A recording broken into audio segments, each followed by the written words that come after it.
Hello, friends. I'm Kush Khandelwal, and this is Ageless Athlete. A few years ago, I started asking questions that would not leave me alone. Why do some people keep pushing mentally, physically, spiritually long after others burn out or break down? What does it really mean to age well when you still crave movement, meaning, and mastery? This show is my search for answers. Each week, I talk to elite athletes, everyday adventurers, and pioneering researchers who are stretching the limits of what's possible across age, injury, illness, and self doubt. You will hear hard won lessons, untold stories, and science backed strategies for building a body and mindset that lasts. For those of us joining for the first time, welcome to the show. For the rest, thank you for joining us again. Time is our most valuable asset, and I deeply appreciate you giving me your time today. Imagine standing on a dark shoreline at midnight. You have just beaten cancer. Your body is still healing. You are about to dive into the icy waters of the English Channel. Yes, that English Channel. And you will swim it not once, not twice, but four times, nonstop. No wetsuit, no rest. Just you, your goggles, and a belief that you still have more to give. Sarah Thomas did not set out to become a legend, but somewhere between the alpine lakes and the swimming pools of Colorado and the jagged coastlines of France, she became something more. She is the first human ever to swim over 100 miles in open water without a wetsuit. Let that sink in. Yeah, 100 miles, one marathon that you run is 26 miles. And here is somebody who is swimming four times that length. And then she became the only person in history to swim the English Channel four times in a row. In today's episode, we dive into the mind and heart of an athlete who has redefined what endurance means. We explore the raw emotional journey of returning to the water after cancer treatment, the mental strategies she used to push past physical limits, and why being present, stroke by stroke, is what keeps her grounded. You will also hear about the Ocean's 11 and how women may be uniquely built for ultra endurance sports. But more than anything, this episode is about grace, resilience, and again, the quiet power of showing up again and again, even when your body, even when everything has changed. Stay with us through the end for a reflection on what it means to find your identity, not in accolades, but in the act of becoming whole.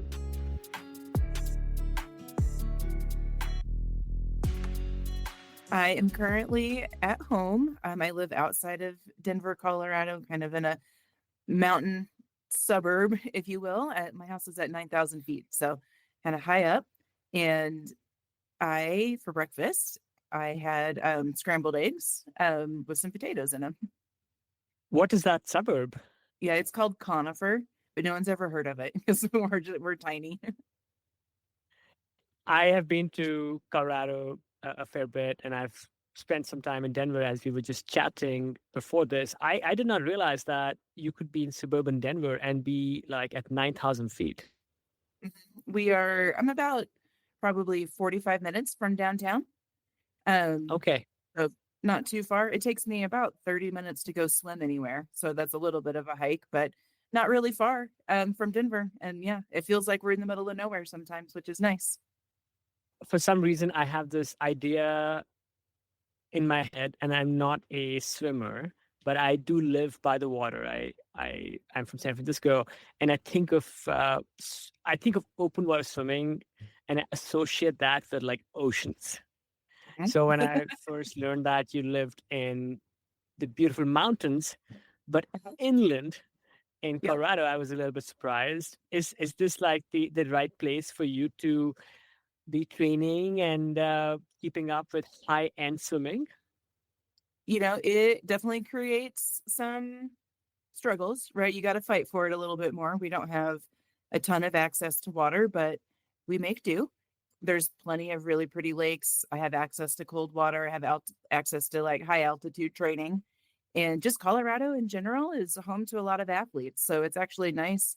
There's a pretty big open water swimming community here. So it's nice to have training partners and like minded people just kind of who understand what you're doing. So I think it works out. And I really do love the mountains. So I get to have a little bit of all of it. That sounds amazing. And I like that perspective that where you are is certainly such a hub for all kinds of outdoor sports. Mhm. And even if open water swimming is not, let's say, the biggest sport out there, but just being in a community of other athletes who understand what it means and takes to perform at a high level in the outdoors, I think that must be, yeah, that just must be just nice to be surrounded by. Yeah, I feel like over the years, I just have learned so much from people who do all kinds of different sports, especially when I was just first setting off into this marathon swimming journey.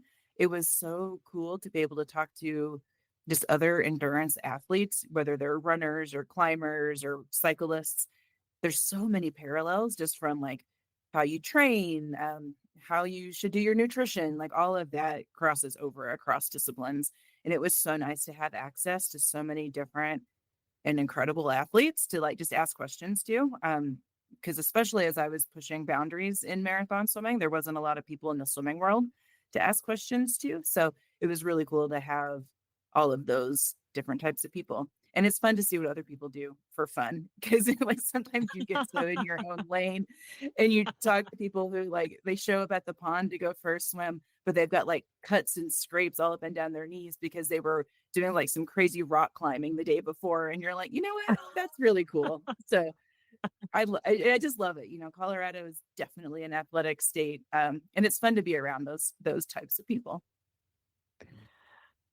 I love this because, yes, that is the ethos of this podcast of learning from people such as yourself and bringing your insights to other disciplines in the outdoors. So yeah, can't wait to dig a little bit deeper into that.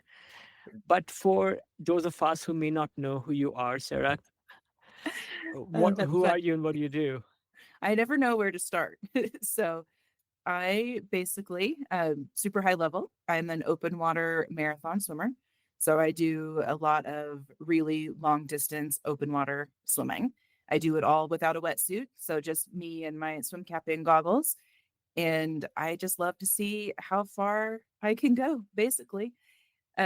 Started off relatively small and short and kind of have built my way up to some really extraordinarily long distances in open water. I'm probably most well known for being the first and only person to swim the English Channel 4 times nonstop. So I swam from England to France, back to England, back to France, and then back to England all in one go. No one has ever even tried to do that. So I'm the only person who's done that.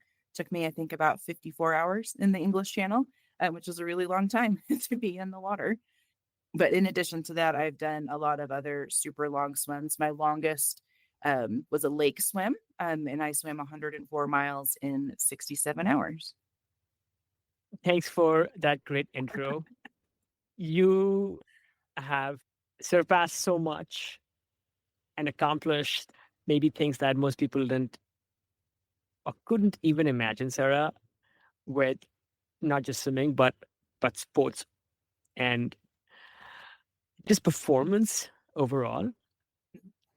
And swimming has taken you to all these different places. I noticed that you were traveling recently when we were Mhm. exchanging coordination times. Was that related to another swimming event that took you away? Yeah, it did. We just got back from 3 weeks. We spent a week in Croatia doing basically a swim camp through a company called Swim Trek. Super fun. Got to do a lot of open water swimming in the beautiful water of Croatia with a huge, not a huge group. There was about 14 of us, I think.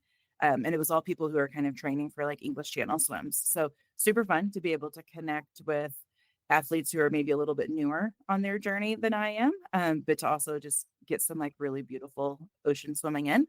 But that was like the appetizer to the real reason for the trip. So the second part of our travels, we went to Spain so that I could swim across the Strait of Gibraltar. The Strait of Gibraltar is a relatively short marathon swim. It's about 15K. It took it usually takes people somewhere, 3.5, 4, 5-ish hours. So kind of short in the realm of swims that I'm doing. But the Strait of Gibraltar is a significant swim because it's part of the Ocean 7 Challenge. And the Ocean 7 Challenge basically is a group of 7 swims similar to the 7 summits, where you're challenged to do a marathon swim kind of in different bodies of water around the world. I wouldn't say that we can hit all 7 continents because you don't really do a marathon swim in Antarctica, but it's a good collection of swims that are fun and challenging. And the Strait of Gibraltar was my sixth of the 7. Wow. Well, wow, I'm fascinated. A few things I would like to unpack here. First things first, so I'm imagining this open water swim camp, and you mentioned it is for people, maybe this one specifically was for people who are preparing to swim across the English Channel. And Yep. given that that particular endeavor is behind you, I'm guessing, were you engaged in a coaching or a training capacity for this particular camp? So they just invited me to come as a guest swimmer to not necessarily coach, but maybe inspire and just work with some of the swimmers there. Swim Trek is set up with some really incredible coaches already. And so it was nice just to be able to add my knowledge to some of the existing coaches that they have. What makes an open water swim camp maybe distinct from another kind of training effort where somebody is, in this case, likely trying to become a better swimmer? What makes this camp maybe like for example, like I didn't even know that this was such an established thing where there were Mhm. camps set up to prepare Yeah. people for these specific open water swims. So I will say Swim Trek has a variety of camps. So some of them are just really fun ones where you just swim, 1K in warm water and it's just more like a swim vacation. So those would be fun too, I think, because they go to like really fun, like tropical places typically. So they have those kind, but then they also have a few that are dedicated to people who are trying to do long distance. Amazing. And these are people preparing to swim the English Channel. I feel like we should actually just spend a second on that one. And I know Okay. we will get into that in more detail later. But there are so many bodies of water. I mean, Mhm. the earth is comprised mostly of water, right? This English Channel swim, it's mythical. It's Mhm. people who are not swimmers, they can sometimes understand that. So, Yeah. can you just give us a little 101 on what is the English Channel swim and what has made it just again this incredible thing to accomplish? So the English Channel, I have no way to describe it except that it's just a magical swim. And kind of like you described, if you talk to people who know nothing about open water swimming, um, and you tell them that you do long distances, they will ask you two questions when they're like, oh, so first of all, they want to know if you have swum the English Channel, because everyone knows about the English Channel. And then the second one is they will ask you if you have swum from Alcatraz. All And I don't right. know why, but those two swims are like intricately like connected. Swimming from Alcatraz, it's like a 2 mile swim, right? And they time it with the current. It takes people like under an hour. But for some reason, Alcatraz is like the same level as the English Channel. So I have no idea why, but it always just like cracks me up. I had to swim Alcatraz a couple years ago just to like be able to tell people that like, yeah, I'm a real swimmer. I've done the English Channel and Alcatraz. Um, I don't know. It makes me laugh every time. But the English Channel, there's just such a long history associated with it. I actually think this year we're celebrating 150 years of the first ever English Channel. And then we're also celebrating, I know for sure, the 100-year anniversary of the first woman who ever swam the English Channel. So even, from 150 years ago, it was just one of the very first prominent challenges. And it took years and years of people trying to swim this body of water that is super complicated. It's super cold. And, I think when you're sitting on the shores of England or France and you're just kind of looking out across the ocean, it looks swimmable, right? It's basically 21 or so miles across the channel. And on a clear day, it looks close. But once you get out in the middle, there's super strong currents. The weather is really variable. So wind can just come up from nowhere, squalls can come up from nowhere. And especially back when people first started to attempt to swim the English Channel, they didn't have a real understanding of what the currents were doing. So you could start off and swim for 10 hours and, still be only a couple miles from France or England, depending on where you started from. So there's just such a history of this being a really hard and challenging swim. And I think that just kind of adds to it. I will say a lot of the rules that traditional open water swimming follows to this day are based off of the first swims in the English Channel. So Captain Matthew Webb was the first person to complete the swim, and he did it with no artificial aids or buoyancy.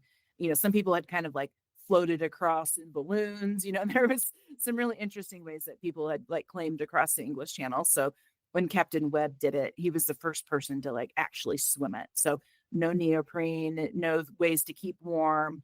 And all you can really do is have a boat to guide you. And so that is kind of the foundation of all of marathon swimming, even to this day, where we just swim in a swim cap, goggles, a regular textile swimsuit. There are, I think, people who are out there doing adventure swims, which are super cool, and they're doing things in wetsuits or stage swims. But, the rules of the English Channel are like you have to start at point A and get out at point B, and no one can touch you. And it's just like this really pure, just magical thing that you can do. It really is just you, the swimmer, against this massive body of water. And I just think the English Channel being the first one that really was established, and just the stories around it. And I don't know, when you're a little kid and you're a swimmer, like that's what you dream of, right? You tell people you're going to swim the English Channel one day. And it's really cool to see that in little kids. And then to be a grown up now and be like, hey, I did that, right? Something I said I was going to do when I was 10, 11 years old. Like, guess what? I did it. And I don't even think, sorry, I'm rambling a little bit, but even when I like started to swim the English Channel, that my first one was back in 2012, I don't even think I really understood it, right? It was just like this box to check. There's a challenge called the Triple Crown, and where you swim from Catalina Island, about 20 miles from Catalina back to LA. And then the second one is you swim around the island of Manhattan. And then the third of the Triple Crown is English Channel. And so I think when I was like going through those at the beginning of my career, I was just checking boxes, right? I'm like, okay, I'm going to swim Catalina. I'm going to swim around Manhattan, and I'm going to swim the English Channel. And it took actually doing the English Channel. And there is just something in those waters that's just magical. And if you talk to other swimmers who have done it, they'll all tell you the same thing. And just, you're in that water and just the history of all the other swimmers around you. It's one of the busiest shipping lanes in the world. It's just there's so much that goes into it. And when you get out on the other side in France, it's like, wow. And it's just this magical feeling. And I think that accounts for, like, there's people who have gone back, dozens of times because they keep failing, right? And they keep coming back. Or people who have had a successful swim and they keep going back to do it again and again and again, because it's just magical. And it's so hard to describe it to anyone unless you've done it and you've been there. And it's a special swim. But I've swum in really incredible, beautiful places that I love almost as much as the English Channel, but it's just a special body of water, a special history, a special group of people. Thank you, Sarah. No, I think your passion and your articulation, I think it really comes through. Like I can just sense like, yeah, I can sense being transported into that world for a Mhm. second. And yes, maybe to somebody who doesn't understand it, it may just look like another big body of water which Mhm. separates these two really big countries. But it has this place in the lore of just, let's say, human accomplishment. Right. And maybe when you're stepping off the shores, you likely feel that, I am going to be, fluttering my feet Mhm. uh, where maybe giants before me have swam before. So I guess it is this like iconic piece of history. Some people might say that maybe in the world of alpinism, it could be Mount Everest or something else. Yeah. So no, I think that distinction stands. I wanted to ask you again, like just a basic question, and I think you hinted at this, which is, for example, one thing that distinguishes open water swimming is the idea of currents, which you don't Mhm. find in, let's say, a concrete box in an indoor pool. Mhm. Sure. Any other sort of notable distinctions that you would like listeners to know about on what makes open water swimming different, which may not be obvious to the naked eye? Mhm.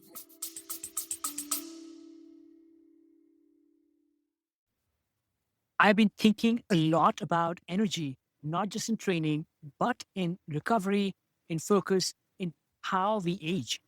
So when I came across NutriSense, it hit home. It's a program that pairs a 24 by 7 glucose biosensor with a dedicated dietitian to help you understand how your body responds to food, stress, sleep, and movement, and then act on the data. I chose it because I wanted something real, not another hack or one size fits all plan, just honest insight into what's actually going on inside me and how to build habits that last. NutriSense has helped over 150,000 people take that step. And if you want to try it, you can get 33% off your first month with code Ageless15 at nutrisense.io. Again, that's nutrisense.io, code Ageless15. You can also find this information on the show notes for this episode.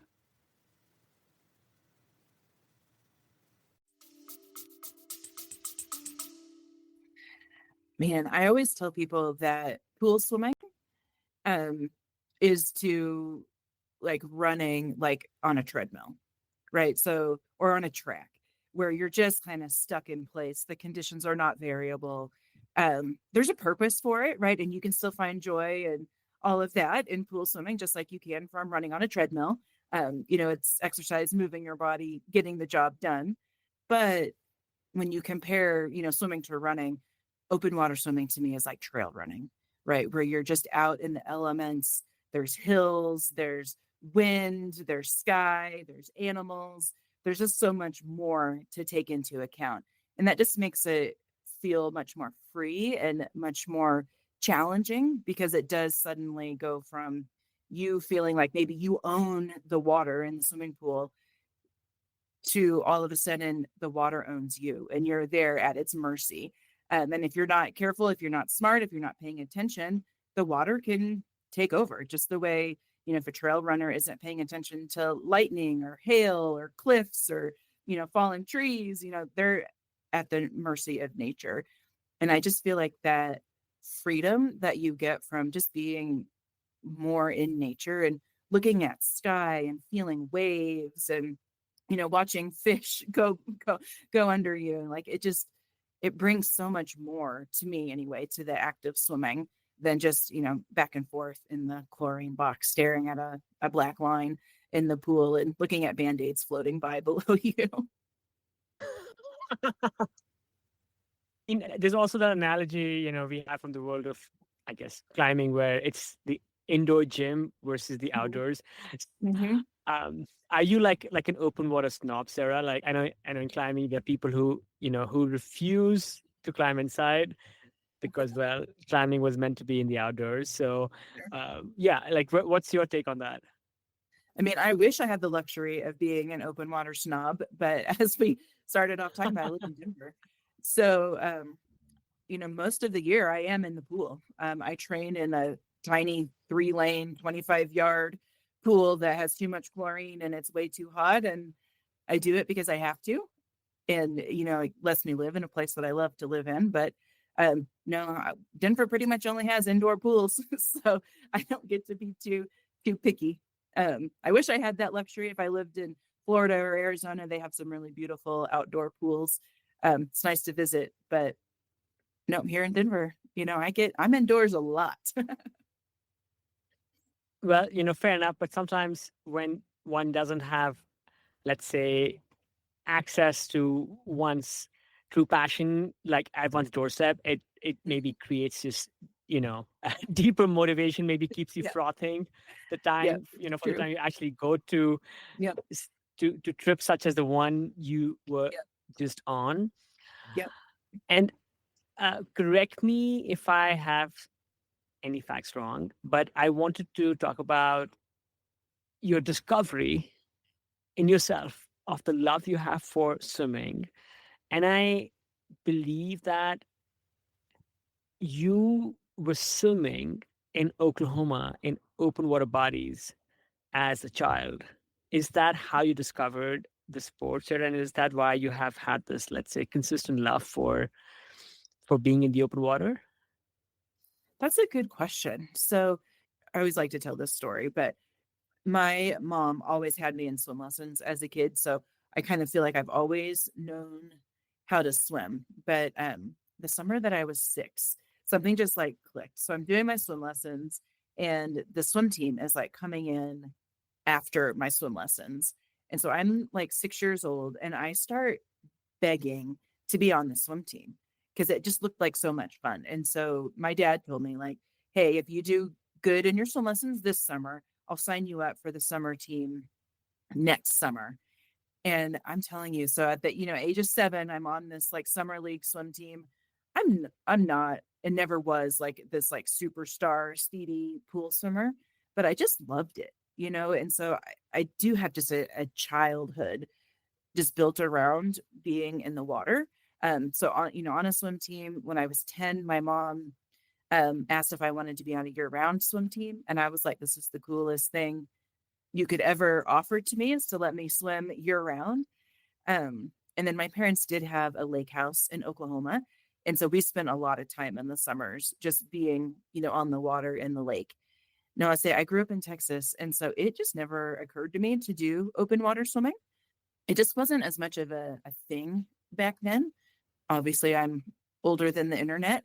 And so, now I think kids have this huge advantage because they know about open water swims. So you can live in a landlocked state and be far from open water opportunities, but coaches know about open water swims and can identify that in kids now. And we just didn't have that back then. And growing up in Texas, the lakes in Texas aren't exactly lakes that you're like, I really want to go swim there. They're kind of murky. There's who knows what kind of snakes in there. So it just doesn't occur to you to like, hey, I'm going to go swim 3 miles in the lake today. So it really wasn't until I moved to Colorado that I like truly discovered open water swimming. And so I had joined a master's swim team when I moved to Denver. And it was just like trying to get back in shape. I swam in college and, had kind of put myself on the retired inactive list after I graduated from college. And then just kind of found that I really missed the water a lot. And so I'm on this master's team, and almost immediately, a couple of my new teammates were like, Sarah, you got to get into open water swimming. You'd be so good at it. And I was like, I don't know what you mean, like open water swimming. And so after about a year, they convinced me to sign up for this 10K race.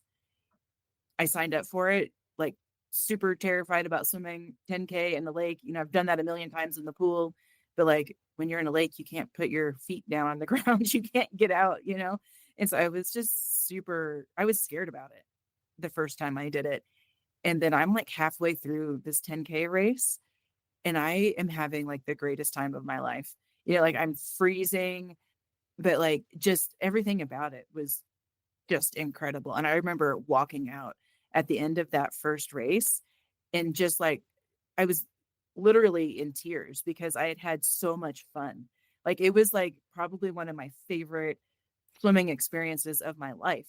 And I'm like, I was 25, so I'm not a spring chicken at that point, and I've had this huge swimming pool career up to this point, and all of a sudden it's like, oh my gosh, this open water stuff, this is what I should have been doing. This is like my people. This is where I belong. Like I am in love with this sport. And so things just kind of escalated from that swim on. And it was, it was the swim, but it was also the introduction to the open water swim community, where people are just awesome Hmm. in the open water Yeah. swimming world. And so it was an opportunity to like meet people. And it was like circling back to my childhood dream, because now all of a sudden I'm actually meeting people who have like done things like swimming the English Channel. And it goes from like this vague childhood, I'm going to swim the English Channel, to like, oh my gosh, I'm meeting people who have actually done it. And then when you're spending time with people who have done the thing, it makes you start to believe that like maybe I can do the thing too. And so I always tell people that first 10K, in so many ways, like changed my life. I have no idea where I would be if I didn't do that first race, because it just opened up so many doors of possibility that I didn't even know I was missing out on. That is such a cool reflection because yes, sounds like that, that 10K open water swim was transformational for you. The Mhm, experience of being just again in that body of water, feeling, yeah, just the natural swells, like both literal and metaphorical around you, and just mhm, body mhm, move. But this other unique thing you shared was the community bit. And I mhm, really feel that this is this really amazing element in the world of these niche outdoor sports. People bond around the sport because it becomes a lifestyle. And then also because the number of people doing it are maybe lesser, you get to interact with your heroes mhm, and be inspired and learn from them. mhm. But again, just sticking with your early years a little bit, Sarah, I wanted to understand about where your talent from for the sport came from. You were in early swimming lessons because your mom decided that was the right thing for you. Did you try other sports and then maybe realize that, well, wait a second, I am better at the sport, or was it just some other like reason why you were going to swim lessons at this age of 6 and not going to, I don't know, gymnastics, ballet, or something else? Yeah, we did all the sports. um, Okay. I am terrible at all of the other sports. So I did ballet, I did gymnastics, did basketball, volleyball, kind of all the way up through middle school. Definitely dabbled in a lot of everything else. I was also in band. I played clarinet in the band. So, I did Nice. a lot of stuff. Um, but kind of going into high school, I kind of had to pick, do I want to be in band? Do I want to do another sport, or do I want to just focus on swimming? So once I got to high school, it was kind of pretty clear. Like no one pushed me into that. Like it was my choice as a kid to be like, I love swimming. I want to stick with swimming. That's where my passion and my true enjoyment lies. So kind of starting about my freshman year of high school. So I was about 14. That was really my primary focus. I'm terrible runner. So, sports that involve running are like never going to be a good match for me. So, swimming was the easy choice. Well, great thing that you found swimming, or maybe swimming found you. Mhm. But I'm guessing it wasn't just only talent. Uh, there was likely a lot of hard work and Yes. discipline that went into it. Yeah, I'm guessing, yeah, lots of early morning wake ups and lots of Yeah. time in the pool. Mhm. I'm curious. So that focus and work ethic that you had in the pool, did that show up in other parts of your life as well, like school, for example? Sure. I always tell people I am moderately talented in swimming, but I made up for it in really hard work. And I would say the same went for school. I always still I'm pretty average intelligence, but I worked really hard in school. I made really great grades. I graduated fourth in my high school class. I had a pretty high, I think a 3.8 or 3.9 GPA in college. Like I did, I made good grades because I worked hard at it. And I think that all kind of transitions over into like work. I work a full-time job. So, having to balance all the swimming and school stuff when I was a kid, I have to balance it all now as a grown-up with my job. Um, and I'm a recruiter. So I am always trying to like find people and help them find jobs. And I will say, like, it was so cliche when I was a kid, but we were always told that employers love to see college athletes like on a resume. And now that I'm in that job to hire people, I love seeing college athletes on resumes because I know that you had to do a little extra, right? You had to balance a little bit more. You had to be more disciplined and better at time management and all of that. And you can just tell. I talked to so many people, and you can just tell the people who were, on a team or did something extra in college other than just like went to school, because you just sound different, you talk different, you have a maturity level that's different. And so yeah, I always tell people you got to make your kids do something extra, not just school, because it does, like, it builds so much more just discipline and focus that people who don't have extra stuff, they miss out.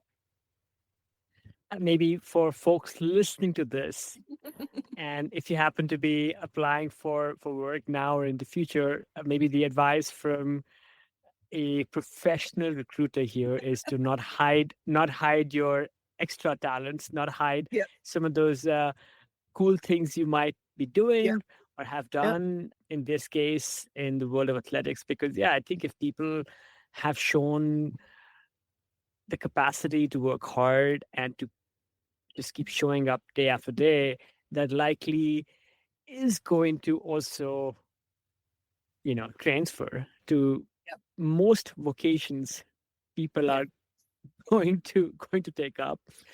Yeah.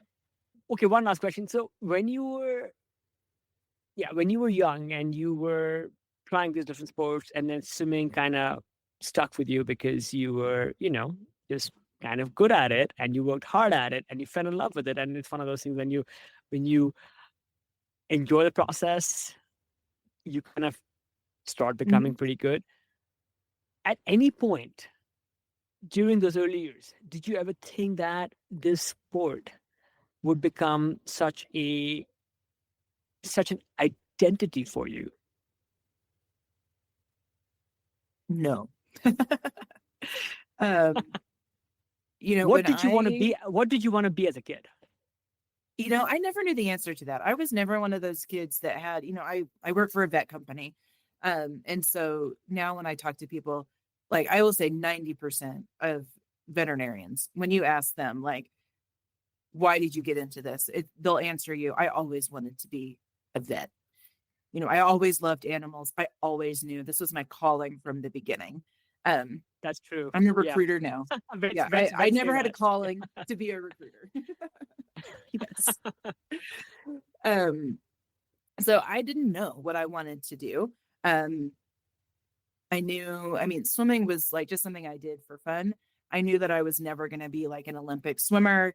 I knew that I was never going to get paid to swim, like, so I just kind of worked hard, studied hard, and I was like, I'll figure it out when I get there, basically.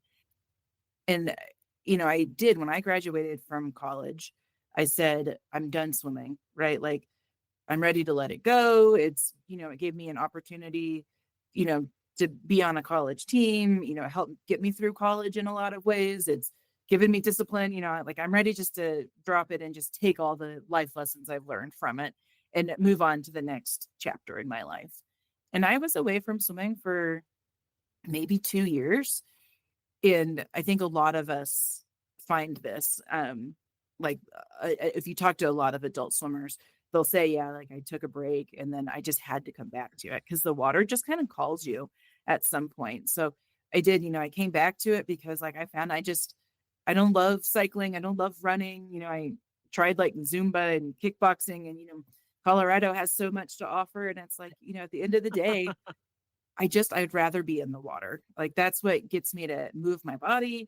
That's what gets me out of bed in the mornings when it's 5 a.m. and dark. Like I just need to be in the water. That's just what does it for me. That's where I find my happiness and my joy. And then even then I wouldn't have told you that swimming was my like identity. But then like as this open water stuff has grown and I've kind of truly discovered like my true like passion and love, right, is just open water swimming. I will say that like I feel very like entwined with that like identity of like, yeah, I'm a wife, I love dogs, I'm an employee, I'm a sister, I'm a daughter, like I'm all of these things, but I'm also pretty high on top of the list. I'm an open water swimmer. There was a time when I like joked like, oh yeah, I could drop it. I don't need it. I'd be fine without open water swimming. And then when I was diagnosed with breast cancer and I was forced out of the water for long periods of time during like treatment, I kind of like had the realization of like, no, I do actually need the water. I need it to feel happiness and joy. And, it doesn't have to be long distances. It doesn't have to be anything crazy, but like I am a swimmer and I need the water to be complete in my soul.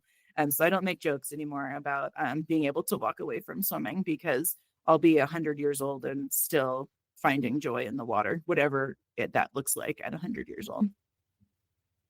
I love everything that you said. And yes, most of us who are maybe even professional athletes, they can have different labels with which we identify ourselves.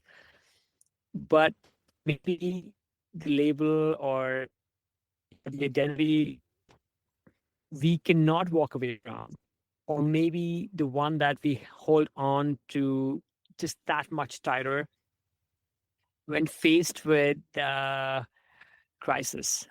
And sometimes it takes that moment of reckoning to really understand who we are and maybe what's our calling. Sarah, sticking with Um, you, this yeah, fun segue.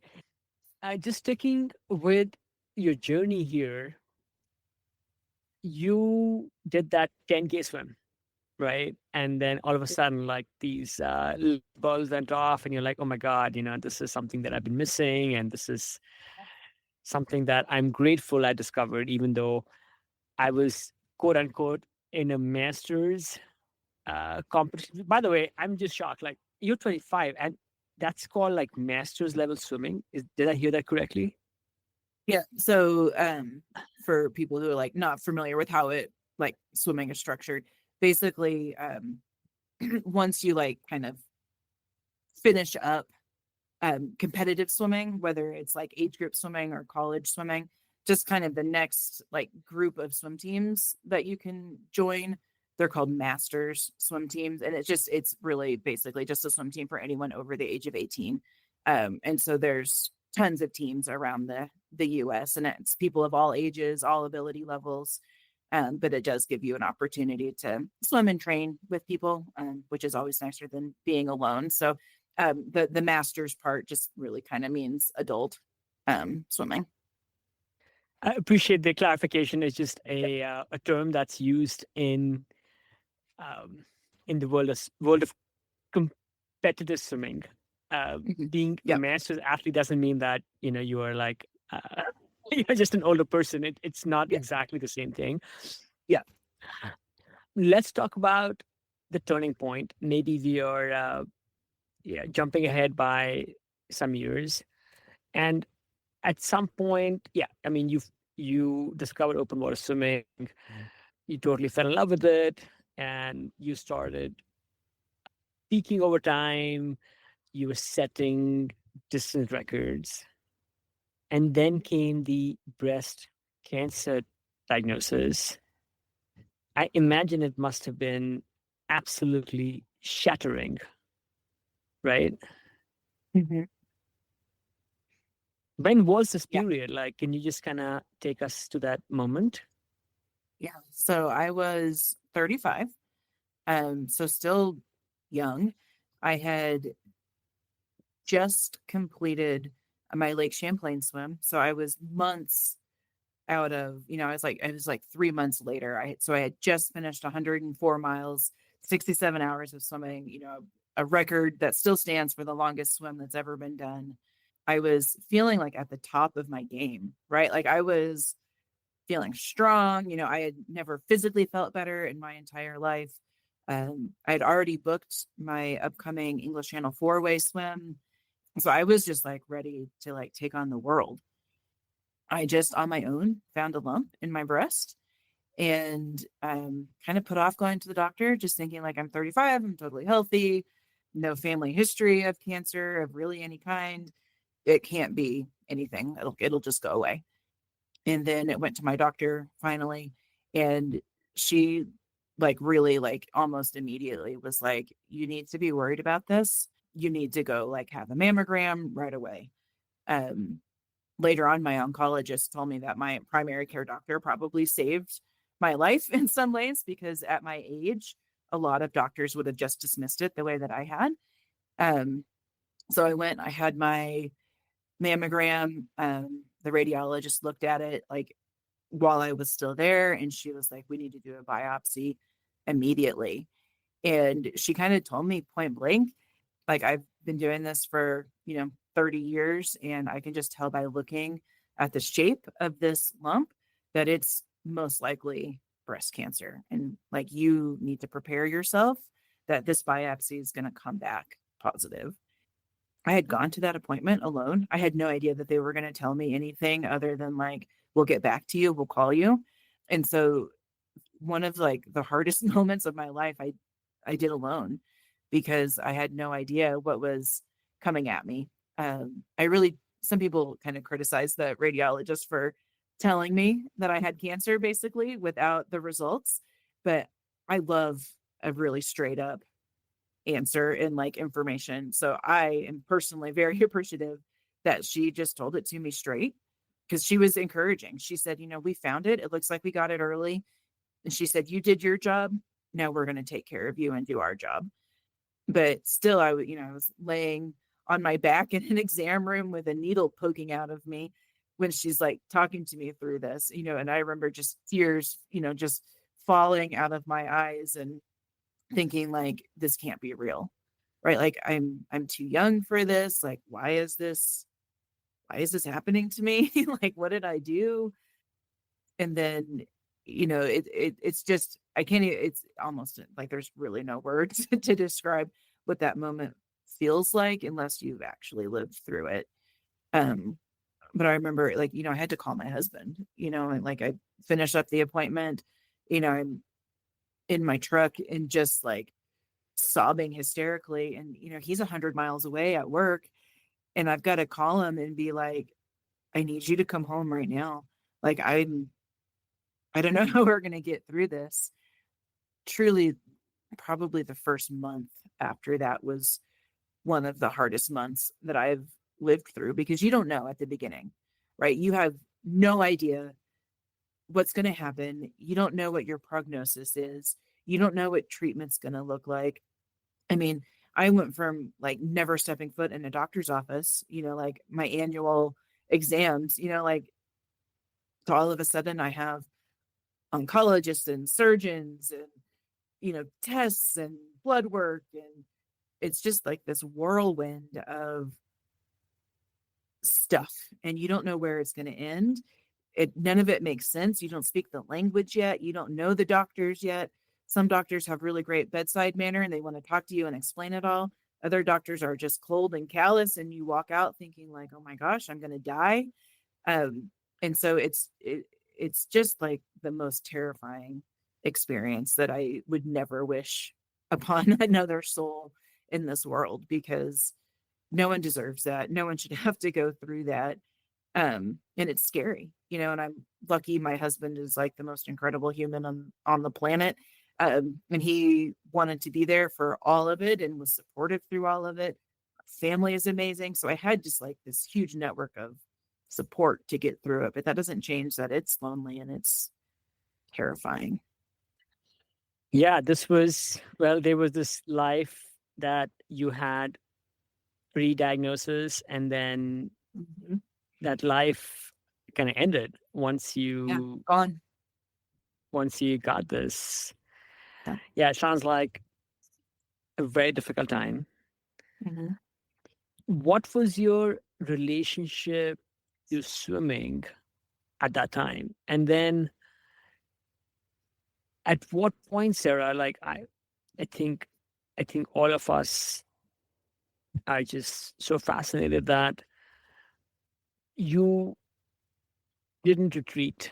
You kind of doubled down. Mhm.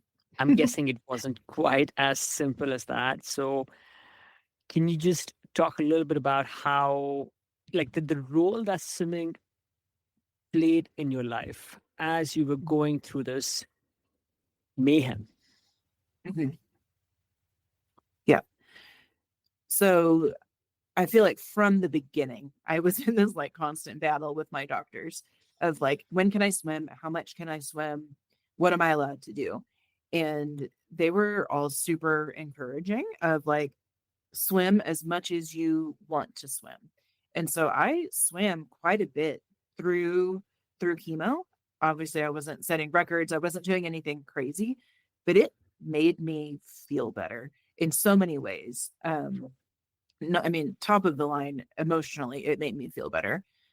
Because I could put on a swim cap and just go swim laps in the pool and nobody would know what was going on with me, right? And it was like a moment of like peace where I could just feel like I was myself and I didn't have to answer questions. I didn't look funny, I could just go and be me in a way that I couldn't do when I was not in the pool.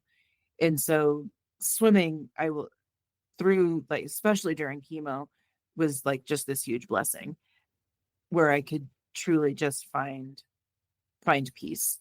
I could put my swim cap on, just go for a swim. I was anonymous. No one knew what was going on unless they were a friend. Since I didn't have to think about cancer, I could just swim. And I don't know truly what I would have done without being able to just at least have, an hour, a few times a week where I could just step away from the chaos and go to where it was familiar and peaceful and calm. I will like a core memory is the first swim that I was able to get in after I'd gone through some of my initial biopsies and tests. I had to be out of the water for like 8 weeks just from being poked and prodded and having a port placed and all of that. So I had to kind of step away. And then by the time I was able to get back in, I'd already been doing chemo for about a month. I had already lost all my hair. And I was just terrified as to what it was going to feel like to get back in the water. I actually had a couple of friends come meet me because I was just like really scared to go to the pool. And then I just remember just like kind of slipping into the water and just standing there for a moment before pushing off the wall and just swimming. And I made it about half the length. And then I just felt the weight of everything just kind of drop off. And it was like, oh, I still know how to float. And I hadn't even realized that I was like afraid that I wouldn't even be able to swim anymore. And just realizing like I still float was just like this turning point moment of all of it where I'm like, I'm going to be okay because no matter what, I still float. And so like I swam not very long and I was exhausted after probably 30 minutes. But just having that moment to be like, I'm going to be okay. I float really helped me, I think, through the rest of my treatment. And so, like, I did try to swim as much as I could possibly swim without pushing it. And there was a couple of times I overdid it. My husband had to drive me home. So I kind of learned some limits and boundaries about what my body was capable of. But, my doctors and nurses were pretty confident that just how active I stayed during chemo actually really helped me manage all the chemo symptoms. So I wasn't like super duper sick. I had pretty decent energy levels. Like, obviously, it's chemo and you feel like garbage. Um, but I think swimming really helped me just because I was in such a better emotional state than if I had just like dropped everything out. So I did. I swam as much as I could during chemo. It was a little more tricky after my surgery. And then when we got into radiation, because I had terrible burns. But kind of as I'm progressing through my cancer treatments, I start to talk to my doctors like, hey, I have a really big swim planned in September of 2019, right? So we're in the middle of 2018 when I'm going through my treatments. I'm like, I've got this big swim and it's going to take place in about 18 months. And like, do you think I'll be able to do this? And they're looking at me like I am a psycho, right? They're like, what? Like, you have cancer. And I couldn't put it out of my mind, right? Because as we kind of went through, kind of as I got through chemo, like my body responded really well to chemo. It like shrunk the tumor to nothing. So when they did my surgery, like they could tell that chemo had like knocked it all out. So I kind of, when I had finished chemo in May of 2018, a pretty good sense that I was going to be okay, right? I still had a long way to go with treatment, but like now I can kind of start thinking about the future a little bit more. And that's where like I think having this swimming goal out there kind of helped push me through because I'll say I did 25 rounds of radiation, so like 5 weeks of radiation, and it made me sicker than chemo did. And I am pretty certain that if I hadn't had like big plans and goals for the future, I might have just have given into it. And so, I'm talking to my doctors. We definitely made surgical decisions based off of like my upcoming swimming goals. Like my doctors were amazing. They worked with me so much because they could see that, like, hey, this woman is insane and she needs this. So, just kind of as I'm progressing, so I finished my radiation treatment in like late August of 2018. 2 weeks after I finished radiation, I got the all clear from my surgeon as I had terrible burns like in my armpit. Um, but I got the all clear from my surgeon to do that 10K race that I had started with.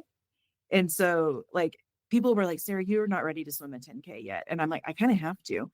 And so, it was like this full circle moment where it's like my very first big marathon swim that kind of changed my life. And now I'm coming back to it 2 weeks after I'm finishing cancer treatment. And it was slow. It was the slowest time I'd ever done on that course. And it didn't even matter because it was just like my moment to be like, all right, I win.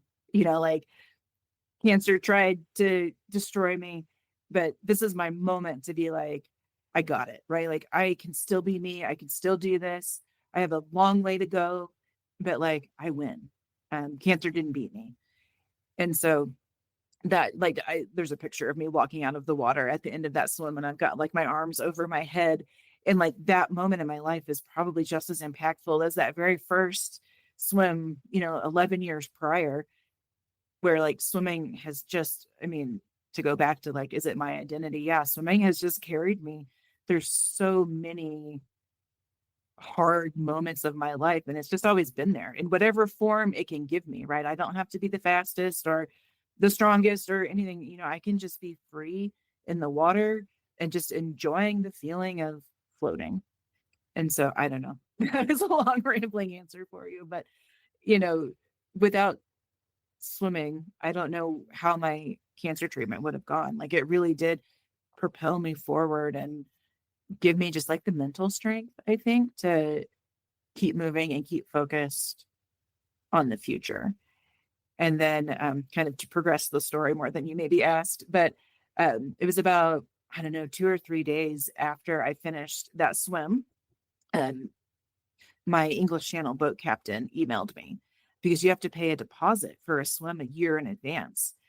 And so, he'd been following me on Facebook, like he knew what I had gone through. And so he's sending me this email and he was like, young lady, which is so flattering because, I was not feeling like a young lady at that time. But, his email is, young lady, I hate to ask you this.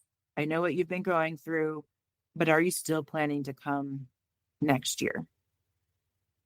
And I think it took me, all of like an hour to like really, am I going to be ready? I have a year. Like I literally have a year. I just finished cancer treatment weeks ago. I still have burns. Am I going to be ready for this like monumental challenge? When I had originally booked the English Channel 4-way swim 2 years prior, it had felt more like a given, right? Like I had come off a 104-mile swim. It took me 67 hours. This English Channel swim was not going to take as long. It's 80 miles as the crow flies. Like, no big deal. Like, I wasn't even like all that nervous about it before my cancer diagnosis. And now I'm a year out and it's no longer this like guarantee in any way. And I had to really do some soul searching and say, like, I've been talking about this, I've been pushing for it, but like now it's real. Now I have to put money down on it. Am I going to be ready in a year? And I emailed them back and I was like, I'm going to be ready. I'll see you next September. There was a lot that had Wow. to happen in that year. It was a really hard year, not going to lie. But we got ready in a year.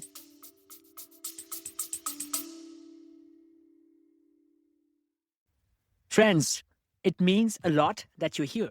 I pour a ton of heart into the show. The research, the interviews, the editing, it's all me, trying to share stories that matter. If Ageless Athlete has ever made you feel seen, inspired you, or just kept you company on a long drive, or better, over a run or a bike ride, I would be so grateful if you considered supporting it. Even a small amount helps keep it going, helps keep bringing the show to you for free. You can chip in at buymeacoffee.com/agelessathlete. Again, buymeacoffee.com/agelessathlete. You can find the link on the show notes as well. Thank you for listening and for being part of this. Conviction,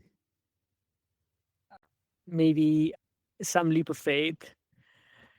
Yeah, just conviction, Sarah. Like, where do you where do you get that? Like this was a different Sarah than the one who had Yep. finished this.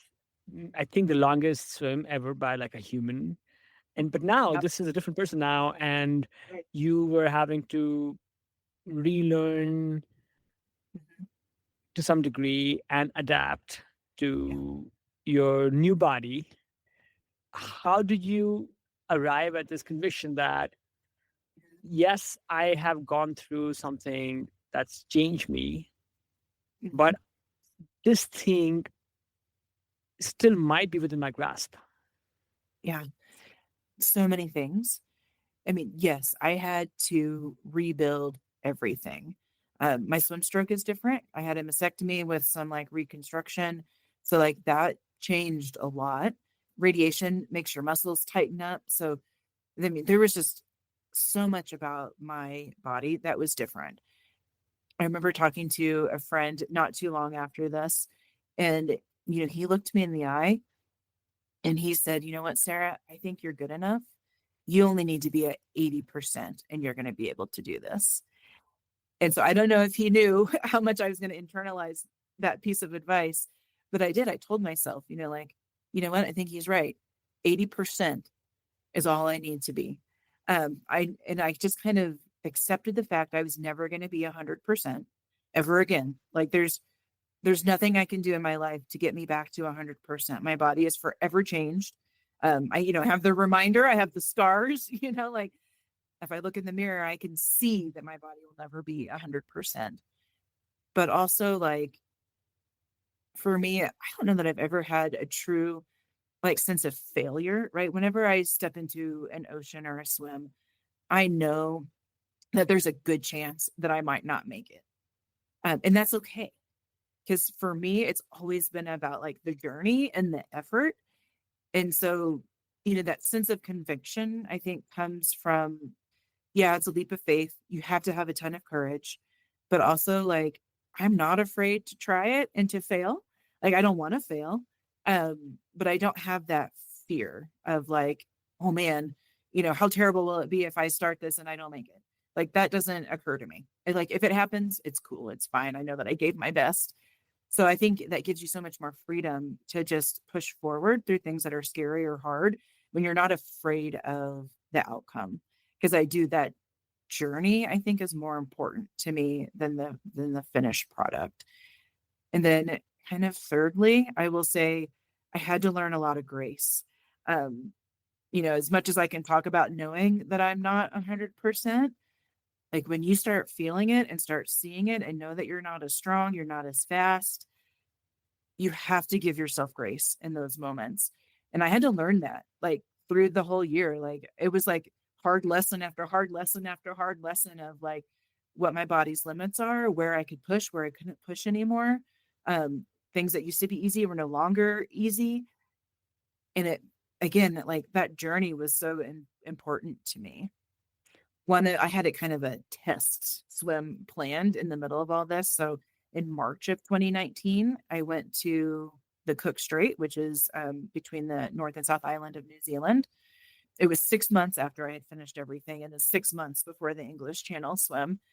Cook Strait is generally speaking a relatively short-ish swim. It should have taken me under 10 hours. The water's kind of cold. There's jellyfish. There's all kinds of fun things that make it interesting. But I went into that swim like I needed to like test myself mentally. And I remember, like I need to know if I've still got it. And I remember the first couple hours of the swim, I'm thinking like, I don't know if I got it, and just really had so many doubts as to like, do I still want to do this? Is this still what I'm passionate about? I had some like really hard questions that popped up in that swim.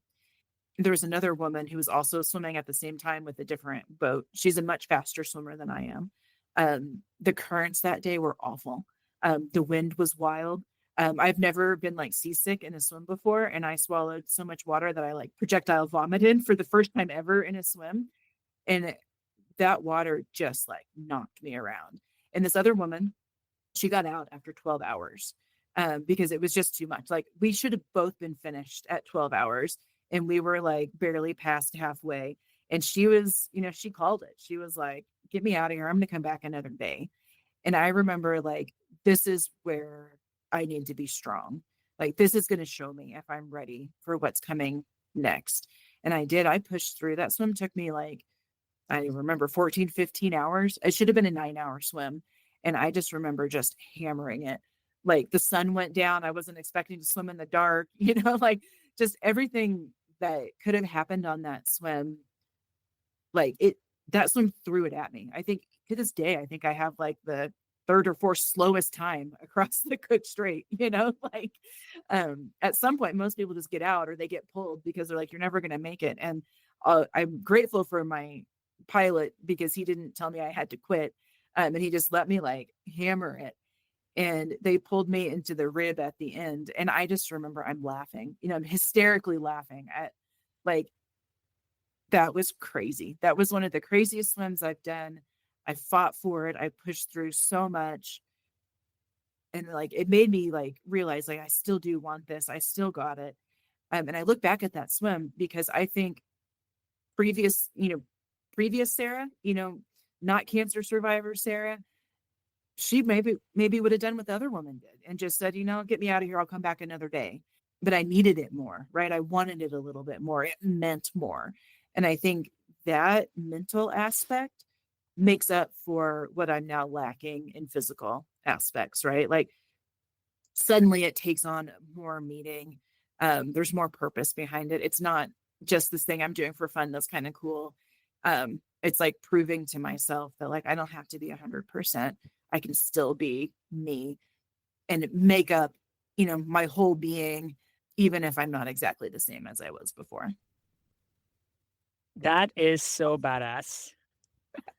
Sorry, And I'm rambling so much at you for more than you no, wanted. But no, Sarah, I'm just riveted. And I mean, I'm almost speechless that you turned your cancer experience into almost like a superpower. I don't know if I'd go that far. Okay, okay, fine. But it does seem like you found a way to to channel that into this kind of fortitude. And I'm not saying that, yes, there's not like a one-to-one relationship, that yes, you go through a very difficult medical situation and all of a sudden, but I mean, a number of things came together, but it seems like, yes, you did find a way to take that experience and then, yeah, just turn that into this fuel. Yeah, I think some of it, when you like look at it, right? Like I got lucky. Lots of people don't come through cancer treatment the way that I did. So I know, like every day I wake up and I know I got lucky. And I think with that comes a sense of gratitude, right? And so, I mean, I'm not going to say that I don't get angry and frustrated and mad about some of the situations and things that I like have to deal with now that I never had to deal with. But at the end of the day, I'm still here and I still have an opportunity to do the things that I love. And it's almost an obligation to the people who didn't have that opportunity. And I can't like waste it, like I still can. So I still should, almost in honor of the people who can't. And I think that's where some of that drive comes from because I'm lucky and I'm grateful for this like second chance opportunity.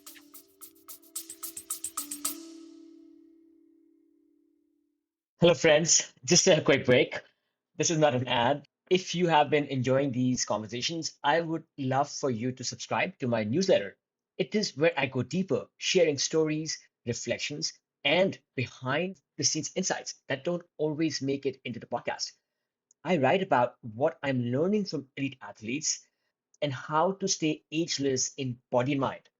If you have ever wanted a thoughtful, inspiring read that ties it all together: training, aging, mindset, and awe. You will love this. You can find the link in the show notes or just head to agelessathlete.co.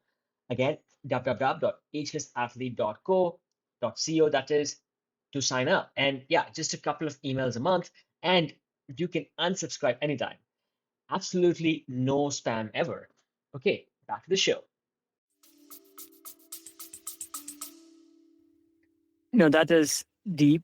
And yes, for sure. I mean, there is still much to be thankful for. I kind of want to get a sense of what the preparation, Sarah, back home in Colorado, as you are getting ready to fly to Europe to do the swim. Like, I'm sure you were like, there were so many things that were going on. You were still, I don't know, outside of swimming and outside of the cancer treatment, you were still living your life. You were being, you know, maybe you were still working, you were still raising a family. Yeah, paint us a picture of what that period was like. And again, what maybe a week or a day would look like for you. So I do work full time. I actually worked pretty full time through all my cancer treatment. So that doesn't That's always like a piece of it. You have to keep in mind I'm working at least 40 hours a week at my job. And that time I had a super kind of crazy busy job without a lot of like flexibility. So, everything is time management, making things work. I will say, I don't have kids, so that, you know, it's a sad piece of my story. But it also does give me a little bit more flexibility. I think sometimes that, it would be even harder to juggle it if you had, young kids or something. But going into, training, you know, it's almost like a part-time job. I'm training, somewhere between 20 and 30 hours a week. A lot of it's on the weekends. So, I'm up in the morning before work doing a training session, working a full day and then going back to the pool and, maybe doing another training session in the evening. And then, on the weekends, it's just long, long weekend swims. And it's exhausting and it can be really lonely because there's not a lot of people who want to be training as much as I'm training. So always trying to, how can I find some company where I'm like swimming circles for maybe 12 hours in the lake on Saturday, even if someone doesn't want to come the whole time, can someone come for an hour, maybe two, and just trying to make it as fun as possible. But it's intense, right? You're just tired all the time. You eat everything in sight because you're just constantly firing. So you're, trying to find time to eat is probably harder than you might imagine. So yeah, it's just this really intense buildup for the English Channel. So I did have, two previous super long swims, and I just kind of followed the same training plan from those first two swims and applied it to the English Channel. And just, a lot of swimming, basically, to put it like in super simple terms, swim as much as you can possibly swim. Every free moment is spent swimming. There's not time for a lot else, which is a huge sacrifice for my husband. He has to pick up an awful lot of slack when I'm just exhausted and underwater all the time. Sarah, yes, obviously incredible amount of hard work.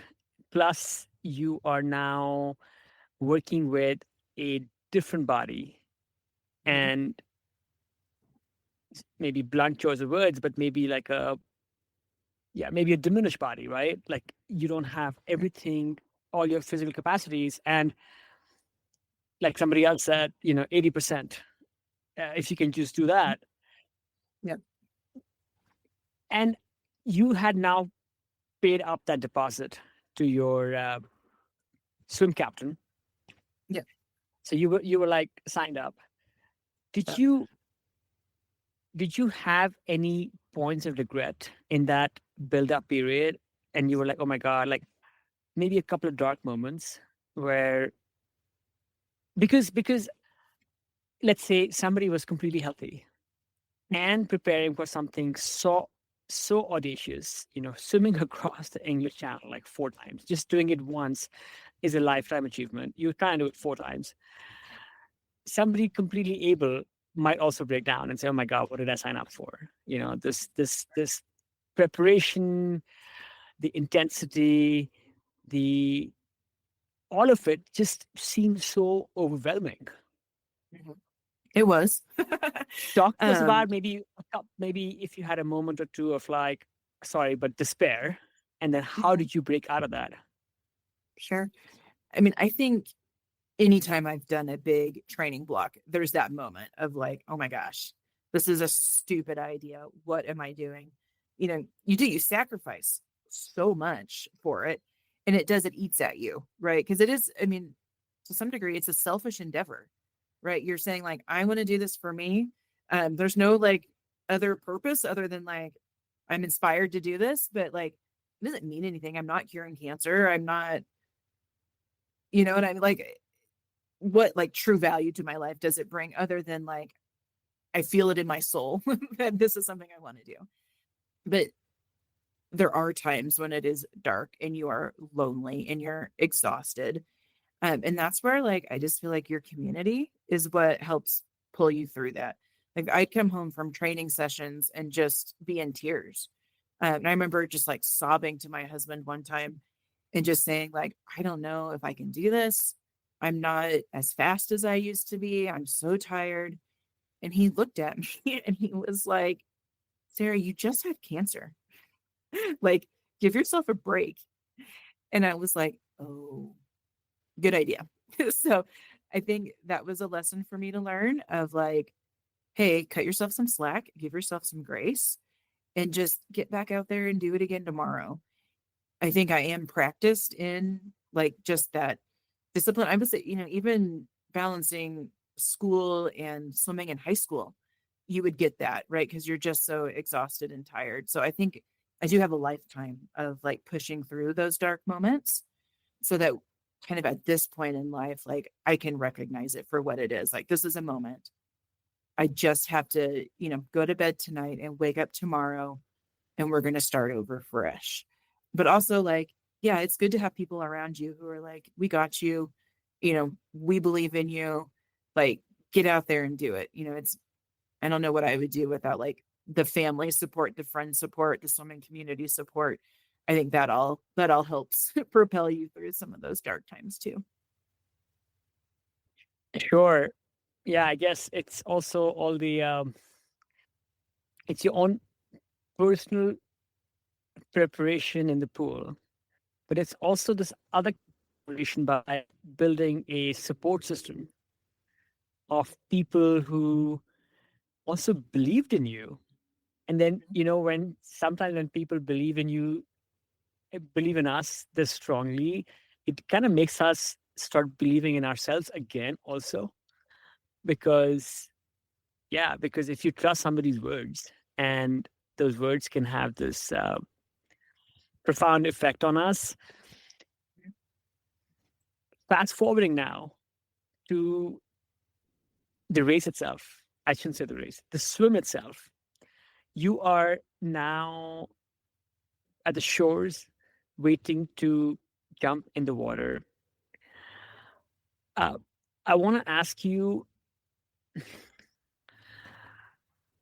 that moment when you were about to step in, Sarah, what was going through your mind? You had done epic swims before, but you hadn't done after this period that you had just gone through. Can you share with us what was going through your mind as you were about to take your first steps? Describe to us that scene. I don't have like a super profound answer for you because truly in that moment, it's a moment that I've been in before. And I wouldn't have started to swim if I didn't have belief that I was capable, right? Like, you always know that there's a chance in any open water swim that there's going to be failure. But I wouldn't have been standing there if I didn't feel like I had a chance. So truly in that moment, right, the way it works is, you take a boat ride over to the beach where you start, you get greased up on the boat, then you jump off the boat and swim to shore. 1 to 2 minutes swim to shore, and then you kind of stand on the beach. We were starting at midnight, right? So it's pitch black. And so I can't really see anything other than just kind of the lights of the boat. Then you stand there, and then when you are ready, you raise your arm up in the air. The boat blows its air horn at you, and then you step into the water and start swimming. And so, like, that's something I've done before. That's a moment I've lived in before, and truly in that moment, all you should be thinking about is, okay, I'm going to step off this beach, and now I'm going to swim back to the boat, right? And then I'm going to swim until my first feed happens, which is, an hour later. And then I'm just going to take it 30 minutes at a time until we're done. And I learned the hard way. Like, if you think about anything else more than I am just going to step off this shore and I'm going to start swimming to the boat. If you think about like, I'm going to be swimming for 2 days, I'm not going to get to sleep for 2 more nights. Like, I might get sick. I'm going to be cold. I'm going to be wet. Like, if you start thinking about all of those factors, you won't finish. You're not going to be successful. Like, you literally, in a swim like this, you have to be 100% present in the moment. You can't be thinking about the past, right? You can't be thinking about the future. You have to be right now, because the future is very daunting, right? It's terrifying.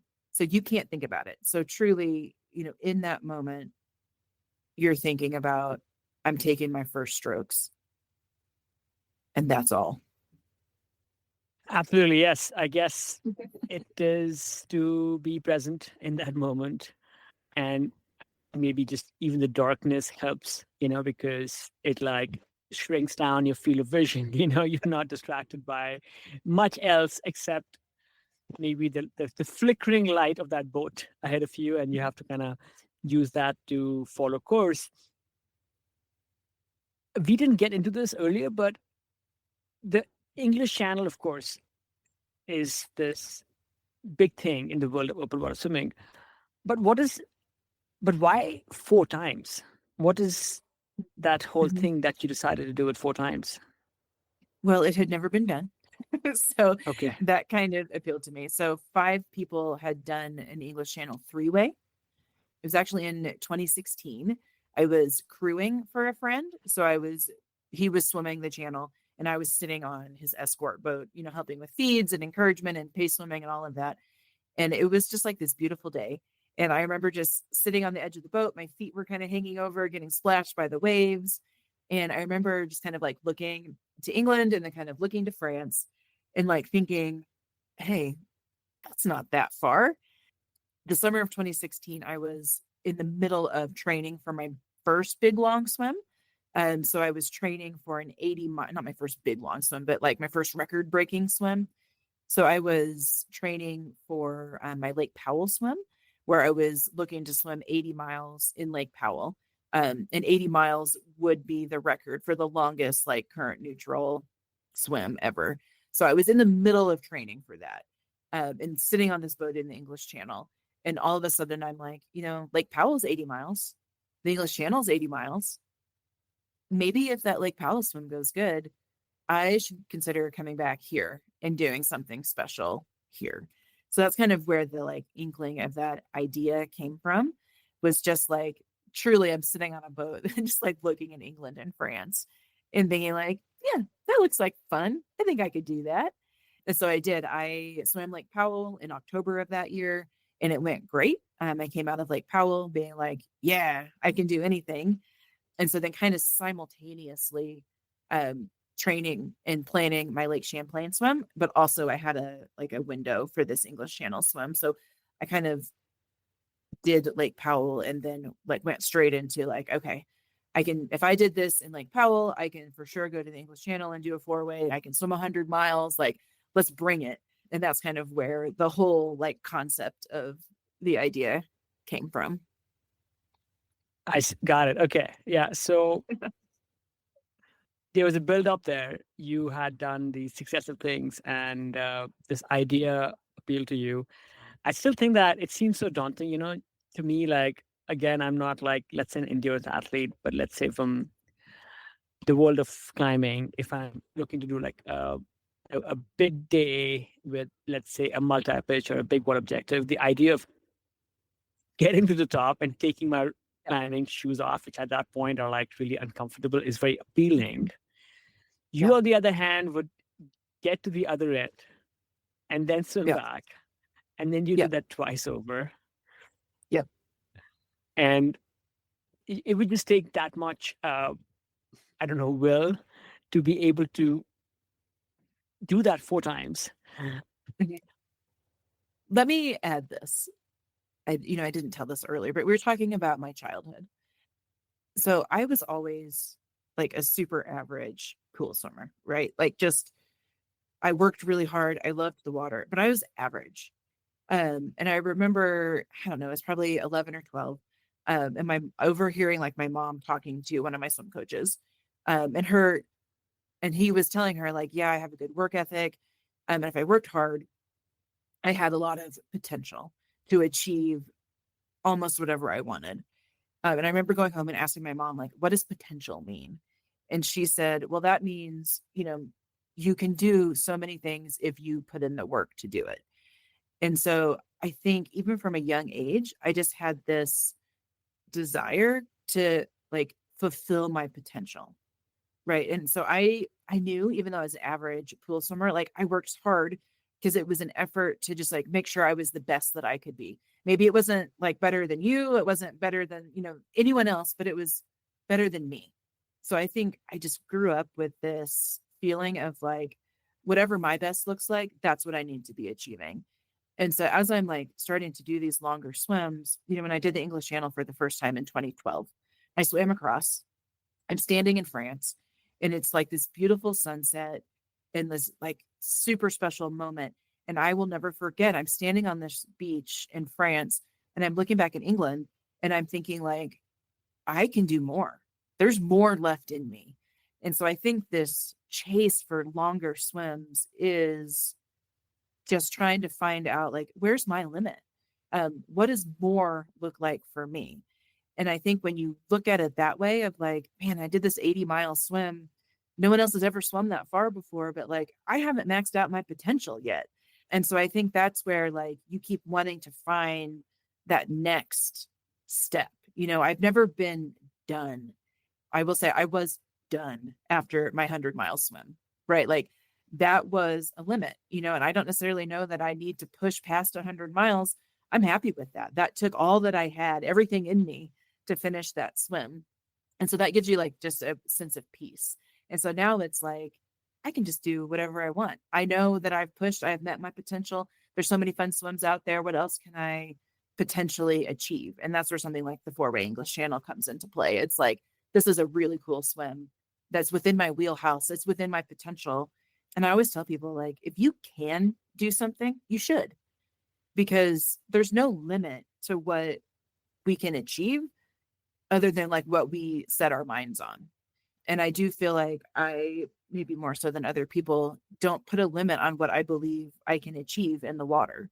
And that just opens so much for you when your mind is open to like, I can do that. Like, that's not a limit. I've done several swims over these years where people were like, that's an impossible swim.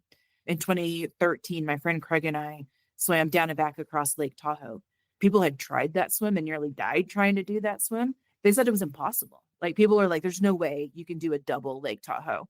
And I was like, what's so hard about that? Like, it's colder water, but it's not super cold. It's altitude similar to Denver. Like, I can go do that.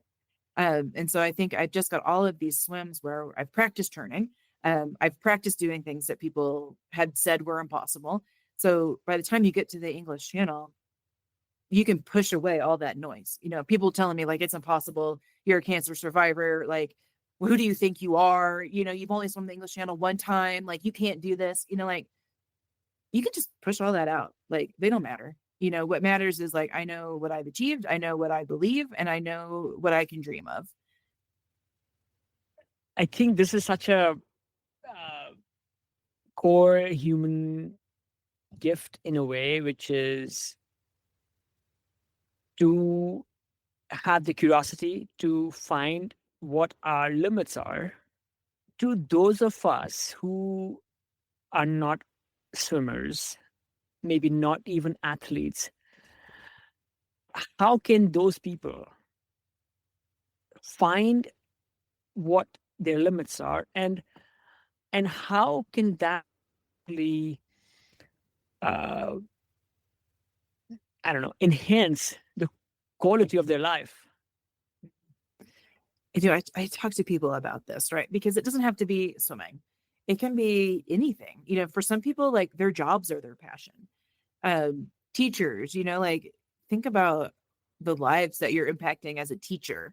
Um, Maybe it's just like knitting, like I just think that as a human, we all have something within us that we love that brings us joy, right? And maybe your goal isn't to like max out your potential. But I do think that you should be finding your joy in whatever form that looks like, that's meaningful to you.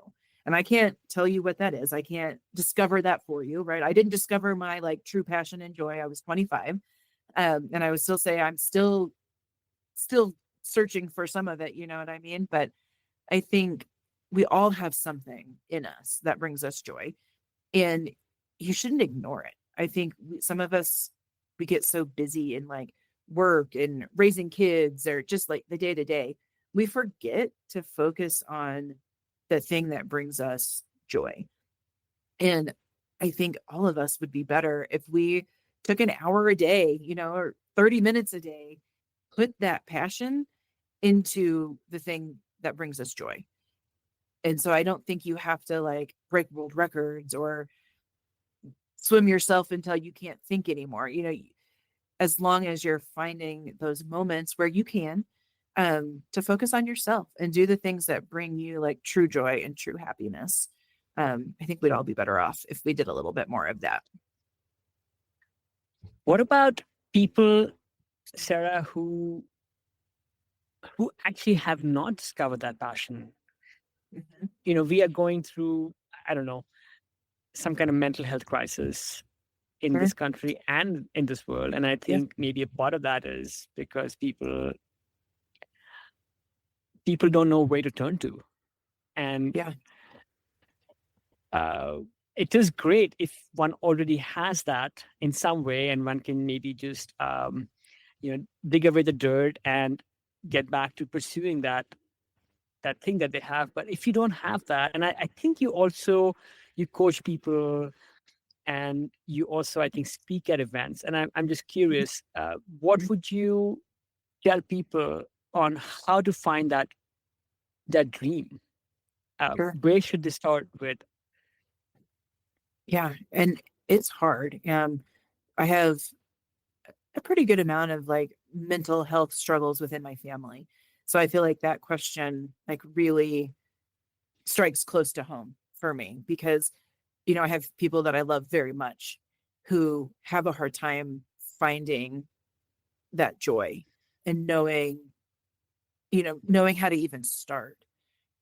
Because there is despair and sadness and, you know, every emotion that kind of gets in your way of finding that.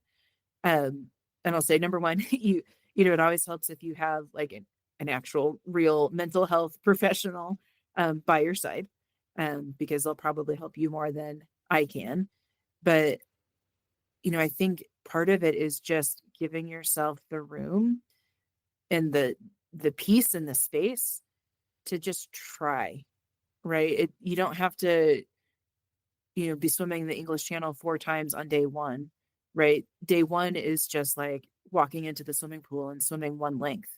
And no matter where you're at, you can always swim the equivalent of one length of the pool, right?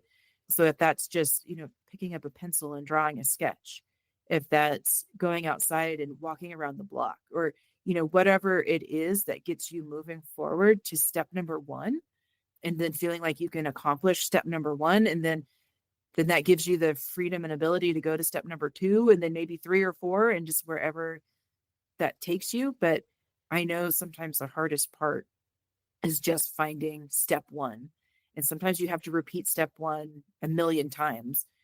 But my belief is that there's always something, right? There's something within each of us that it makes us individuals, it makes us unique, and that can bring us joy. And I can't find it for you, but hopefully you have just the mental strength and the ability to start with step 1. Because that's where it all starts, is with just that first step of beginning. That first step is crucial indeed. The other thing that I am sensing from you very strongly is that you also find this joy and this gratitude in the process.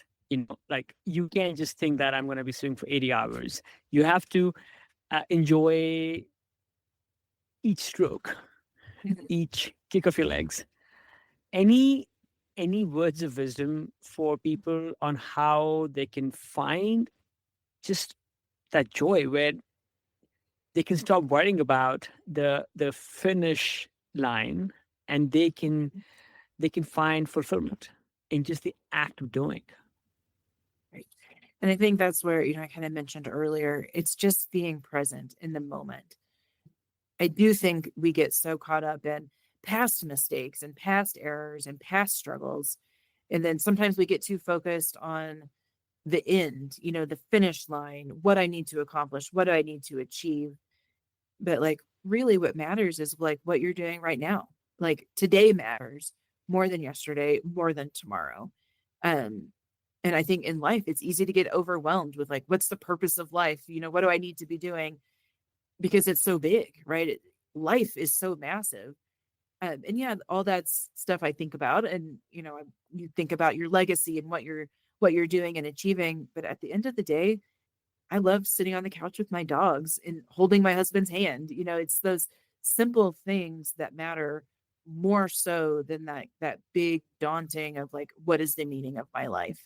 Because I think finding joy and happiness, that to me is the most important thing. And I find that in swimming. I also find that in snuggling with my beagle Lucy. Like there's multiple ways that you can find that. And again, it's different for everyone. And sometimes you gotta try a lot of different things before you discover what like truly brings you that peace. I mean, I think that's kind of the joy of life is like, what did I try? What's new? What did I find?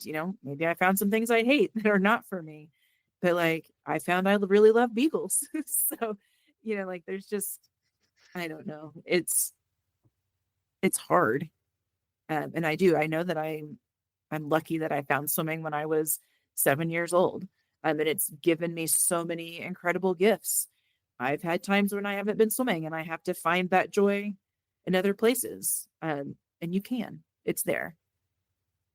My dog must have overheard you because he just walked over and just lied down at my feet. Yeah.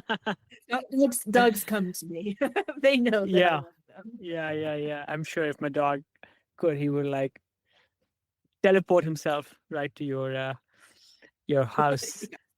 Awesome. So no, I think yeah. Thanks for your very thoughtful answer there. Much to learn from. If I can ask you one final question, and I don't mean to create controversy here, but it seems that, and I could be wrong. I don't know enough about all the aspects of the sport, but it seems like women seem to dominate the sport in some ways. Mhm. And I'm curious, is there some like some I don't know, latent attributes that women have that make you guys just somewhat superior? Besides your love of the sport and your hard work, is there something Sure. else Yeah. to that? Yeah. I have a few um philosophies around that. I do in general, I do think women have some type of physiology that allows us to like be more comfortable for marathon swimming. And like I there has to be something physical because women do completely, not completely dominate, but we have a bigger presence in swimming, more so than if you looked at other sports. Um, I do think if you look at like endurance cycling, endurance running, there are women that are like, I just think the longer the distance gets, women tend to equalize more with men. So like if you look at like endurance running, like I'm a huge fan of Courtney Dillwater. And she destroys the guys all the time, right? Like so there is something I think just about women's bodies and super endurance sports where something switches between where you just need brute strength, and your body is our bodies adapt to endurance. I think the longer it gets, the more women and men equalize. I also think that women have been allowed to participate in swimming longer than women have been allowed to participate in, say, the sport of running, right? I mentioned earlier, Gertrude Ederle was the first woman to swim the English Channel 100 years ago. Women were taught how to swim because if we didn't know how to swim, we would die. Whereas like running, women weren't allowed to participate in marathons, until the 70s. So I do think just the history of women in swimming is so much longer. We've caught up a little bit. And so I'm super curious, what the next 50 years of running and cycling look like for women as they're, you know, I just think the more history you have in a sport and more knowledge and this generational acceptance, it allows women to succeed more. And so I'm curious when just to see what happens with the other sports when women have been given more time to catch up. And I do think there's super amazing research going on about how women are how our bodies are different than men and what that means for training and nutrition and, you know, ways that women in the future will be able to train differently. Not just, you know, doing what the men are doing, but finding ways to like really fine tune what female bodies need in order to perform. So I just think I think there's great things for women to come in other sports that we're so lucky to already maybe be experiencing in open water swimming. Um, I don't know. That's kind of my answer. No, That's that another was so long-winded good. answer. No, that was so good. And I just feel like, men watch out because, Yeah, uh, for so long, yes, in so many, not just sports, in so many avenues in life, right, right, they, the opportunity was not present. But now right, that, the doors are breaking down, yeah, right. give it 50 years, 100 years, maybe even less. Yeah, And it will yeah, be amazing to yeah. I hope. see. Yeah, Yeah. I hope it's less, but Yeah. Yeah.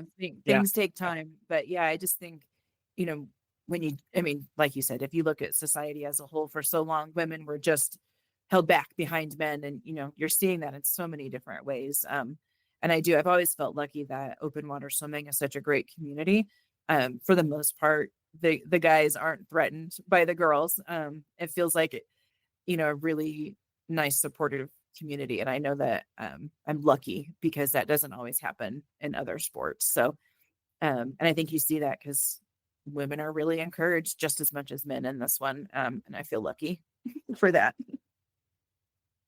Another thing which you said, which was so apt, is women have had to train maybe using the same modalities and systems and whatnot that men have Yeah, that men have put together and designed for men. right, And I think we will see that changing as well. And then yes, when you have more appropriate training, studies, all of right, that, then it's going to right. be, I think, just another like rocket boost. Yeah, I think so. Yep.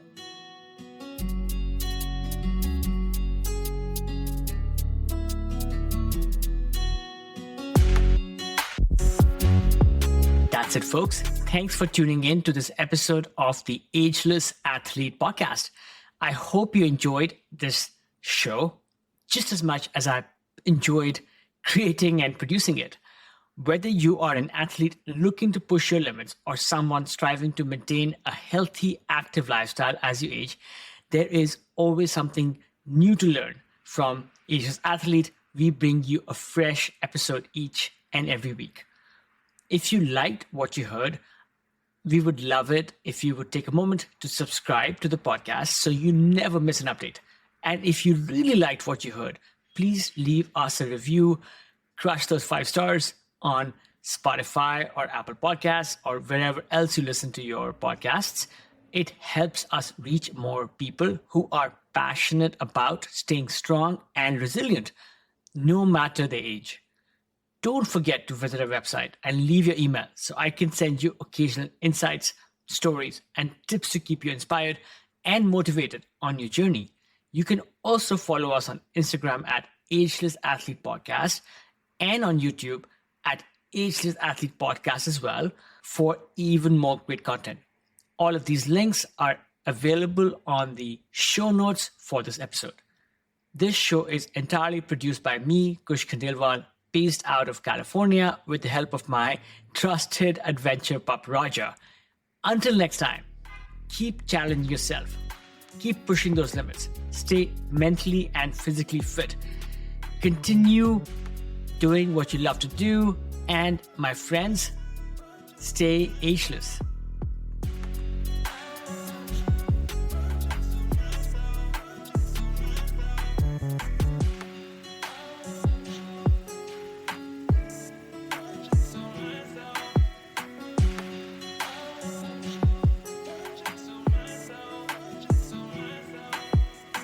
Friends, this is not an ad.